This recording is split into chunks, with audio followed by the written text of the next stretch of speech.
I am ready. Serbisyong totoo ng GMA News. Mga kapuso, monsoon break pa rin po yung nararanasan natin ngayon o yung paghina ng hanging habagat at yan ay dahil sa isang high pressure area dito naman sa may West Philippine Sea. At ayon sa Pag-asa, yung reeds o yung extension nito ang direktang nakakapekto ngayon dyan sa Calakhang, Luzon. Pero posible pong mawala yung reeds na yan, bukas yan base naman sa datos ng Weather Central. Kaya naman inaasahang magiging makulimlim na may mahihina hanggang minsang katamtamang ulan dito sa Luzon, particular na po dyan sa silangang bahagi nito, at maulap na may mahihinang pag-ulan naman dyan sa Visayas at kalat-kalat na pag-ulan naman dyan po sa malaking bahagi ng Mindanao. At sa Metro Manila, mataas ang tsansa ng mahinang pag-ulan buong araw, lalong-lalo na pagdating ng hapon hanggang sa gabi.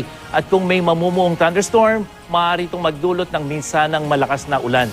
Mga kapuso, hindi man aktibo ang habagat sa ngayon, posible pong umiging ito dahil meron pa rin tayong 3 hanggang 4 na bagyong inaasahang papasok sa Philippine Area of Responsibility ngayong buwan ng Setyembre.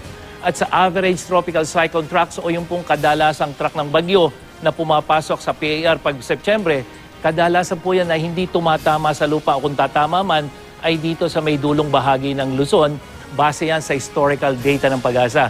Pero mga kapuso, kumisan po, hindi kailangang tumama yung bagyo para magdulot ng mga pagbaha. Kung matatandaan nyo, yung bagyong si Haiko, yung 2012, dumaan yan dito sa may northern part ng Philippine Area of Responsibility. At nung isang buwan, yung bagyong Maring, nandito po yan sa may northeastern part ng PAR at nagpalakas ng hanging habagat.